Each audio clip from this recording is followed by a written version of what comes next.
கனியிடை ஏறிய சுளையும் முற்றல் களையிடை ஏறிய சாரும் பனிமலர் ஏறிய தேனும் காய்ச்சு பாகிடை ஏறிய சுவையும் நனிப்பசு பொழியும் பாலும் தென்னை நல்கின குளிரின நீரும் இனியன என்பேன். இனினும் தமிழை எண்ணுயிர் என்பேன் என்று நான் சுவாசிக்கின்ற தமிழை வணங்கி என் அன்பு உறவுகள் அனைவரும் எனக்கு முன்னால் இந்த காணொளியை பார்த்திருப்பீர்கள். எதற்காக நாம் திராவிட முன்னேற்ற கழகத்திற்கு வாக்களிக்க வேண்டும், எதற்காக திராவிட முன்னேற்ற கழகம் மறுபடியும் ஆட்சிக்கட்டிலில் அமர வேண்டும் என்று சொன்னால், இன்று எனக்கு முன்னால் இந்த துண்டறிக்கையை வாசித்தவர்கள் அவர்களே இவர்களே என்று மரியாதை கொடுத்து ஒவ்வொருவரையும் இந்த மேடையில் ஏற்றியிருக்கிறார்கள். பாருங்கள், இதற்கு முன்பொரு காலத்தில் எல்லாம் செல்வந்தர்கள் ஒரு மேடை போட்டு விழா நடத்துவார்கள், அதில் ஏழ்மையானவர்கள் ஏற முடியாது. மிகப்பெரிய சாதிக்காரர்கள் என்று பெயரை சொல்லி மேடையில் விழா நடத்தி மேடை நடத்துவார்கள். அதில் தாழ்த்தப்பட்ட ஒடுக்கப்பட்ட நசுக்கப்பட்ட மக்கள் மேடை ஏற முடியாது. ஒரு மதத்தை சேர்ந்தவர்கள் ஒரு விழா நடத்தி மேடையில் ஒரு கருத்தரங்கம் நடத்தினால் மற்றொரு மதத்தை சார்ந்தவர்கள் இங்கு அமர்ந்து மேடையில் வீற்றிருக்க முடியாது. இதெல்லாம் முன்பொரு காலம்.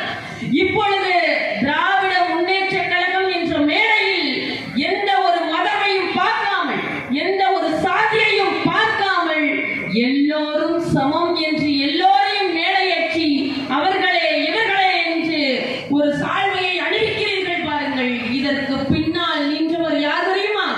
இந்த திராவிட பேரியக்கத்தின் தொடக்க புள்ளி பெரியார் எனும் பெருநெருப்பினும் பின்னால் நின்று கொண்டிருக்கிறார் என்று எண்ணி அவர் தொடங்கி இன்று நம்முடைய கழக தலைவர் முத்துவேல் கருணாநிதி ஸ்டாலின் அவர்கள் நம்மோடு இருக்கிறார் என்பதை என் அன்பு உறவுகள் இந்த காணொளியில் பார்த்திருப்பீர்கள். சுருக்கமாக நான் பேசி முடிக்கிறேன். ஒன்றே ஒரு கருத்தை மட்டும் சொல்லி முடிக்கிறேன். அன்பு உறவுகள் செவிமடுத்து கேட்க வேண்டும். சங்கி கூட்டங்கள் முதலில் இந்த காணொளியில் ஓனாய் என்று ஒன்று வந்தது பாருங்கள். அது யார் தெரியுமா? யார் தெரியுமா?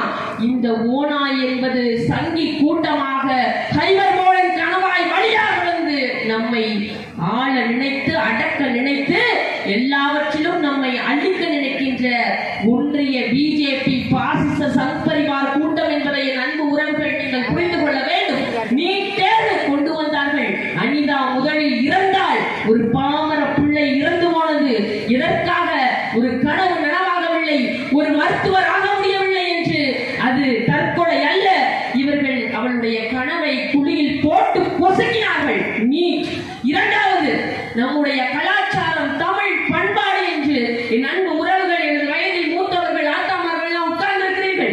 ஒப்பாரி பாடல். ஒரு மனிதன் எப்படி வாழ்ந்தான், கடைசியில் இறந்தான் என்பதை அவன் இறந்த நிமிடத்தில் ஒப்பாரியாக என் அன்பு மக்கள் நாட்டுப்புற கலையில் பாடி அன்று ஒரு நாள் முழுவதும் அவன் எப்படி வாழ்ந்தான், எப்படி உதவினான், மனைவியோடு மக்களோடு எப்படி இருந்தான் என்பதை நம்முடைய தமிழ் பண்பாடு நாட்டுப்புற கலையில் கொண்டு வந்திருக்கிறது. அதை அழிக்க பார்க்கிறான். நம் மொழியை, நம்மை எதை வேண்டாலும் அழித்து விடலாம். நம் தாய்மொழியா தமிழ் மொழியை யாராலும் அழிக்க முடியாது. இந்த ஓனாய் என்ற ரூபத்தில், மதையானை என்ற ரூபத்தில் நம்முடைய தமிழ் பண்பாடு, கலாச்சாரம், நாகரிகம், நம்முடைய மொழி, நம் பிள்ளைகளுடைய கல்வியில் வைத்து கை வைத்திருக்கிறார்கள். என் பிள்ளைகள் படிக்கும் கல்விக்கு நிதியை தர இருக்கிறார்கள். நம் கோரிக்கையை வைத்தால் நீ இந்திப்படி, அப்பொழுதுதான் நான் கையெழுத்திடுவேன். நான் உன்னுடைய இந்தியை படிப்பதற்கு என்ன எங்களுக்கு இருக்கிறது? எனது மொழி தாய்மொழி தமிழ். எங்களுடைய வார்த்தையில் அம்மா அப்பா என்று உச்சரிக்கும் பொழுது எங்களுடைய நாட்டில் இருந்து வருகிறது. எல்லாரும் நாவல், புதினம், இலக்கியம், இலக்கணம், புரட்சி என்று எண்ணிலடங்காத சொற்கள் இந்த தமிழில் இருக்கிறது. மேலிருந்து பயந்து கொண்டிருக்கிறார்கள். என் அன்பு உறவுகள், உங்கள் ஒவ்வொருவருக்கும் ஒன்னே ஒன்றை சொல்லி முடிக்கிறேன். இந்த ஓநாய்கள் இருக்கும் வரை நம்மை எப்படி அடக்கலாம் என்று பார்த்துக் கொண்டிருக்கிறது. இதற்கெல்லாம் ஒரு சிம்ம சொப்பனம். யார் தெரியுமா? யார் தெரியுமா? அந்த சிம்ம சொப்பனம் தான் இப்பொழுது திரையில் பார்த்தீர்களே, நம்முடைய கழக தலைவர் முத்துவேல் கருணாநிதி ஸ்டாலின் என்ற ஒப்பற்ற மனிதர். இதை நான் திராணியோடும் தெம்போடும் திராவிட முன்னேற்ற கழகத்தில் இருக்கிறேன் என்ற பெருமையோடு சொல்கிறேன். அவருக்கு எல்லா விதத்திலும் இளையவில்லை நான். இருந்தாலும் என் பிள்ளைகள் எதிர்காலத்தில் இவ்வளவு பேர் அமர்ந்திருக்கிறீர்கள். உங்களுக்கு பிள்ளைகள் இருக்கிறார்கள், பேரன்பேத்திகள் இருக்கிறார்கள். இவர்களுக்காக குரல் கொடுத்துக் கொண்டிருக்கக்கூடிய ஒரே முதலமைச்சர் அவர்களுடைய வகித்த பொறுப்புகள் இவற்றையெல்லாம் தாண்டி தன்னுடைய அப்பாவாக, தாத்தாவாக, மகனாக, சகோதரனாக இந்த ஓநாய்களை விரட்டுவதற்கு என் அன்பு மக்களின் இருக்கிறீர்கள். சோவியத் புரட்சியை பற்றி உங்களுக்கு தெரியுமா என்று தெரியவில்லை. நம்முடைய கழக தலைவருக்கு ஸ்டாலின் என்ற பெயர் எப்படி வந்தது என்று என் அம்மாமார்களுக்கு தெரியுமா என்று தெரியவில்லை. சோவியத் யூனியனில் ஆனால் ஹிட்லரை உங்களுக்கு தெரிந்திருக்கும். குறுகிய மீசை வைத்துக் கொண்டு சர்வாதிகார ஆட்சியை செய்து கொண்டிருப்பார். மக்களை அடக்கி ஒடுக்கி துன்புறுத்தி சாக வைத்துக் கொண்டிருக்கக்கூடிய அந்த சர்வாதிகாரியான ஹிட்லரை அழித்த ஒரே மனிதன் யார் தெரியுமா? ஜோசப் ஸ்டாலின் என்ற ஒப்பற்ற மனிதன். அந்த பெயரை முத்தமிழறிஞர் கலைஞர் அவர்கள் எப்படி சோவியத் யூனியனில் எவனுக்கும் அஞ்சாது, எந்த கொம்பனுக்கும் பயப்படாது, மிகப்பெரிய சர்வாதிகாரியான ஹிட்லரை வீழ்த்திய ஜோசப் ஸ்டாலினுடைய பெயரைத்தான் நம்முடைய கழக தலைவருக்கு வைத்திருக்கிறார் முத்தமிழறிஞர் கலைஞர் அவர்கள்.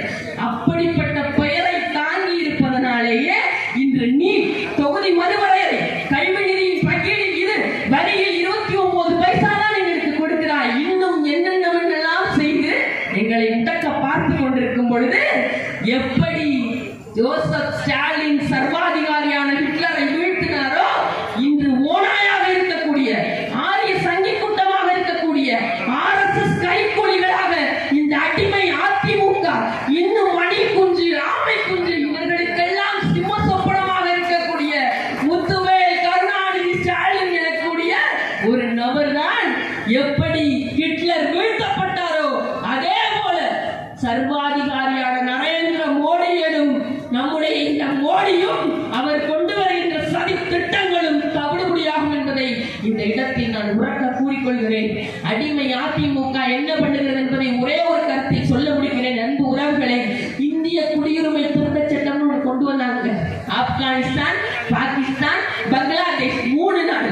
இதில் இருந்து வரக்கூடிய இந்துக்கள், சீக்கியர்கள், பார்சிகள், பௌத்தர்கள் இவங்க மட்டும் அந்த நாட்டில் இருந்து ஏதாவது ஒரு மதத்தின் மேல ஒரு துன்புறுத்தல் நடத்தி இங்க இந்தியாவுக்கு வந்தாங்கன்னா இவங்களுக்கு மட்டும் குடியுரிமை இருக்கு அப்படின்னு கொண்டு வராங்க. ஆனால் என் அன்பு மக்கள் புரிந்து கொள்ளுங்கள், அதில் இஸ்லாமியர்கள் இல்லை. அப்ப இந்த ஒன்றிய பிஜேபி அரசினுடைய நோக்கம் என்ன? என் இஸ்லாமிய உறவுகள், இந்த அடிமை அதிமுகவில் இருக்கிறீர்களே, செவிமடுத்து கேட்டுக் கொள்ளுங்கள். உங்களுக்காகத்தான் சொல்கிறேன். நீங்கள் இந்த இஸ்லாமியர்களை தவிர்த்து விட்டு இவர்கள் மட்டும் இந்த நாட்டில் இருந்து வந்தால் உங்களுக்கு இந்திய குடியுரிமை வழங்குகிறோம்னு சொல்றாங்க. திருச்சி சிவா அப்பாவை எல்லாருக்கும் தெரியும். கழக துணை பொதுச் செயலாளர் தெரியும்ல, நாடாளுமன்றத்தில் மாநிலங்களவை உறுப்பினராக இருக்கிறார். அவர் போய் குரல் கொடுக்கிறார். ஒரு சட்டம் கொண்டு வரணும்னா சட்டமன்ற உறுப்பினர், நாடாளுமன்ற உறுப்பினருக்கு அந்த சட்டத்தினுடைய நகல் கொடுக்கப்படுங்க. அந்த நகல் கொடுக்கப்பட்டு அந்த சட்டத்துக்கு ஒரு மசோதா திருப்பி கொடுக்கணும்னா அதுல ஏதாவது ஒரு திருத்தம் பண்ணி அது சட்டமாக இயற்றப்படும். அப்படி அந்த சட்டத்தை கொண்டு வரும் பொழுது, அதாவது இந்திய குடியுரிமை திருத்த சட்டத்தை கொண்டு வரும் பொழுது, அந்த சட்டத்தில் அந்த நகலில் திருத்தத்தை யார் எழுதி மாற்றி கொடுக்கிறாங்கன்னா நம்முடைய கழகத்தின் துணை பொதுச் செயலாளர் அப்பா திருச்சி சிவா அவர்கள் எழுதி கொடுக்கிறாங்க. என்ன தெரியுமா? நீங்கள் இந்த இந்திய குடியுரிமை திருத்த சட்டம் கொண்டு வந்ததுல இஸ்லாமியர்களுக்கும் ஸ்ரீலங்காவில் இருந்து வந்த அந்த மக்களுக்கும் எப்படியாவது குடியுரிமை வழங்க வேண்டும் எழுதி கொடுத்துட்டாங்க. ஆனால் இதை இந்த ஒன்றிய அரசு மறுக்குது. அந்த குரல் வாக்கெடுப்பு மூலம் அதை செய்ய நசுக்கப்படுகிறார்கள். இருந்தாலும் அவர் திராவிட முன்னேற்ற கழகத்தினுடைய அடிப்படை தொண்டனில் இருந்து இன்று வரை குரல் கொடுத்துக் கொண்டவராக இருக்கிறதுனால அவர் என்ன சொல்றார்? மின்னணு எனக்கு வாக்குப்பதிவு நடத்துறாங்க. அப்பொழுது நமக்கு திருச்சி சிவா அப்பாவின் சார்பில் ஆதரவாக 99 பேர் வாக்களிக்கிறாங்க. என்னென்ன? இஸ்லாமியர்களும் அதில் இருக்க வேண்டும், ஸ்ரீலங்காவில் இருந்து வந்த மக்களும் இருக்க வேண்டும் என்று 99 பேர் வாக்களிக்கிறாங்க. அஸ் கவர்மெண்ட் இவர்களுக்கு 124 பேர் வாக்களிக்கிறாங்க. அதுல 13 பேர், அந்த 124 பேர்ல 13 பேர் யார் தெரியுமா? இன்னைக்கு காரில் உட்கார்ந்து கொண்டு கைக்குட்டையை மூச்சில் மூடிக்கொண்டு 3 கார் மாறி மாறி போய் இன்னைக்கு அமித்ஷா ஆரிய முன்னேற்ற கழகத்தில் இருந்து கொண்டு காலை வருடிக் கொண்டிருக்கிறார் எடப்பாடி பழனிசாமியின் ஆதரவாளர்கள் 13 வாக்குகளை சேர்த்து 124 வாக்கு அங்க வந்துருச்சு. நம்மளுடைய அப்பா 99 வாக்கு. இந்த 13 வாக்கை 99 கூட்டல் 13 போடுங்க 112. இதே 99 இந்த 124 13 கழிந்திருந்தால் இன்று திருச்சி சிவாப்பா நம்முடைய திராவிட முன்னேற்ற கழகம் ஜெயித்திருக்கும். அதற்கு இடையூறாக இருந்த இருந்த அடிமை அதிமுக இன்று ஸ்ரீலங்காவில் இருந்து வந்த மக்களுக்கும் நம்முடைய இந்த இஸ்லாமியர்களுக்கும் குடியுரிமை வழங்க விடாமல் இவர்கள் ஜெயித்தது போல் பேசிக் கொண்டிருக்கிறார்கள். ஆனால் உண்மையில் திராவிட முன்னேற்ற கழகம் சிறுபான்மையினர் இல்ல. முத்தமிழறிஞர் கலைஞர் அவர்கள் சொன்னார், உங்களை சிறுபான்மையினர் என்று சொல்லி பின்னோக்கி இருக்கலாம், உங்களுக்கு இடமில்லாமல் இருக்கலாம், ஆனால் என் நெஞ்சத்தில் உங்களுக்கு என்றும் இடம் உண்டு என்று என் இஸ்லாமிய கிறிஸ்தவ சகோதரர்களை என்றும் நெஞ்சத்தில் வைத்து அழகு பார்த்தவர் முத்தமிழறிஞர் கலைஞர் அவர்கள். என் அன்பு உறவுகள், உங்களிடத்தில் ஒன்னே ஒன்றை சொல்லி முடிக்கிறேன். இப்படிப்பட்ட போர் வீரன் யாருக்கும் கிடைக்க மாட்டார். இப்படிப்பட்ட ஒரு மிகப்பெரிய ஒரு முதலமைச்சர் யாருக்கும் கிடைக்க மாட்டாருங்க. வாக்குக்காக திட்டம் கொண்டு வருபவர் அல்ல, நம் மக்களுக்காக திட்டங்கள் கொண்டு வருபவர். அன்புக்காரங்கள் திட்டம், விடியல் பேருந்து திட்டம், புதுமை பெண் திட்டம், தமிழ் புதல்வர் திட்டம், தாய்மானவர் திட்டம், இன்னும் எண்ணற்ற திட்டங்களை வாக்குக்காக இல்லாமல் என் பிள்ளைகளுக்காக, என் மக்களுக்காக, என் பெண்கள் ஓரிடத்திலிருந்து இன்னொரு இடத்திற்கு வேலைக்கு செல்கிறார்கள். வீட்டில் சம்பாதிப்பதற்கு வழி இல்லை. என் கணவனுக்கு தோல் கொடுக்க வேண்டும். வாங்கும் சம்பளம் போக்குவரத்துக்கே செலவிடப்படுகிறது.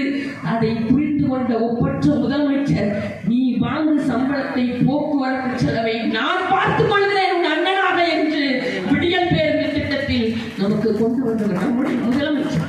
இப்படிப்பட்ட முதலமைச்சர் கிடைக்க மாட்டார். அதைத்தான் அவ்வை அதியமானை பார்த்து ஒரு பாடல் பாடுவார். எனக்கு நேரம் குறைவு, பொருளை மட்டும் சொல்லி முடிக்கிறேன். என்ன தெரியுமா? ஒரு போர் வீரன் நம்முடைய திராவிட முன்னேற்ற கழகத்திலிருந்து அவ்வை பாடுவது போல் நான் என்னுடைய தலைவருக்கு நான் சமர்ப்பிக்கின்றேன். என்ன தெரியுமா? என்னிடத்தில் போர் வீரன் வலிமையானவனாக இருக்கிறான், திறன் கொண்டவனாக இருக்கிறான். ஓநாயாக இருந்தாலும் சரி, எந்த ஒரு வரையானையாக இருந்தாலும் சரி, என்னிடத்தில் நீ எந்த ஒரு சீற்றத்தையும் கொண்டு வந்து விட முடியாது. ஏனென்றால் வலிமை மிகுந்த போர் வீரன் எங்களிடத்தில் இருக்கிறார். என் அன்பு உறவுகள், 2026 சட்டமன்ற தேர்தல் என்பது எந்த இடத்தில் எந்த வேட்பாளரை நிறுத்தினாலும் அது நம்முடைய கழக தலைவர் இருக்கிறார் என்பதை எண்ணிக்கொண்டு என் அன்பு உறவுகள், பெண்களில் இவ்வளவு பேர் உட்கார்ந்திருக்கிறீங்க, என்னிலும் முதியோர்கள் இவ்வளவு பேர் உட்கார்ந்திருக்கிறீர்கள். உங்களிடத்தில் ஒன்றை சொல்லி முடிக்கிறேன். வருங்கால தலைமுறை நல்லபடியாக வாழ வேண்டும் என்று நினைத்தீர்களேயானால், நம் தமிழ்நாட்டினுடைய மானம் காக்கப்பட வேண்டும் என்று நினைத்தீர்களேயானால், நம் தமிழ்நாடு காக்கப்பட வேண்டும் என்று நினைத்தீர்களேயானால், நம் பிள்ளைகளினுடைய கலாச்சாரம், பண்பாடு அனைத்தும் போற்றப்படக்கூடியதாக வாழ வேண்டும் என்று நினைத்தீர்களேயானால், நாம் திராவிட முன்னேற்ற கழகம் என்றதை மேலோங்கி நிறுத்த வேண்டும். நாம் கருப்பு சிவப்பை சுமந்திருக்கிறோம் என்ற கர்வம் நம்மிடத்தில் வர வேண்டும். நம்முடைய முதலமைச்சரின் கை ஓங்கி நிற்கிறது. என் அன்பு உறவுகள், வர்த்தக பெருமக்கள், பத்திரிகையாளர்கள், காவல்துறை நண்பர்கள் அனைவரிடத்திலும் சொல்லிக் கொள்கிறேன், அவர்களுடைய கை ஓங்கி நிற்கிறது. நாம் அனைவரும் அவர்களுடைய கையை பிடித்து வலு சேர்க்க வேண்டிய காலம் இது. வயது 72, ஆனால் மனமெல்லாம் மனிதநேயம், கழகத்தின் மீதான பேராற்றல் நிரம்பி வளர்கிறது மனிதரிடம். என் அன்பு மக்கள், அவரை தூக்கி நிறுத்துங்கள். அவர் மறுபடியும் ஆட்சிக்கட்டிலில் அமர வேண்டும். நாம் எதிர்